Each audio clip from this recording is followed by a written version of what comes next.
ન્યૂઝમાં આપનું સ્વાગત છે। સૌથી પહેલા સમાચાર સુરતથી, જ્યાં ડાયરેક્ટરેટ ઓફ રેવન્યુ ઇન્ટેલિજન્સ એટલે કે ડીઆરઆઈએ એક મોટી કાર્યવાહી શરૂ કરી છે। વરાછા વિસ્તારમાં લંબે હનુમાન રોડ સ્થિત જ્વેલર્સ શોરૂમમાં ડીઆરઆઈએ રેડ પાડી છે।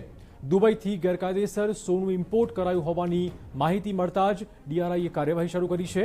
આ રેડ દરમિયાન શોરૂમમાંથી 8 કરોડ 50 લાખથી વધુની કિંમતનું 15.5 કિલો સોનું પકડી પડાયું છે।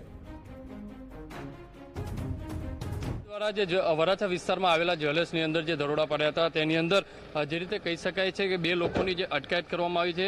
હાલમાં ડીઆરઆઈ દ્વારા આજે બંને લોકોને અહીંયા સુરત કોર્ટની અંદર લાવવામાં આવ્યા છે અને તેમની કહી શકાય છે જે જ્યુડિશિયલ કસ્ટડીની જે કામગીરી છે તે કરવામાં આવશે, કારણ કે આ બંને લોકો છે જે સોના જે દાન ચોરી હોય છે તેને હેરાફેરી કરવામાં આવતી હતી તે માહિતીના આધારે સુરત ડીઆરઆઈ દ્વારા જે આખી તપાસ કરવામાં આવી હતી। 8.5 કરોડથી વધુની જે હેરાફેરી કરી હોવાની પ્રાથમિક જે માહિતી મળી રહી છે। હાલમાં જે રીતે કહી શકાય છે સુરત ડીઆરઆઈ દ્વારા આ 2 લોકોની ધરપકડ કરી છે અને કહી શકાય 15.5 કિલો જેટલું સોનાની જે મુદ્દામાલ છે તે પણ કબજે કરવામાં આવ્યો છે।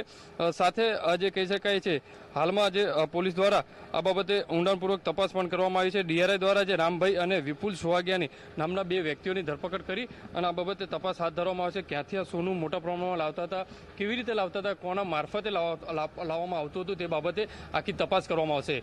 કેમેરામેન સંજય ચંદ્ર સાથે બલદેવ સુતાર, TV9 સુરત।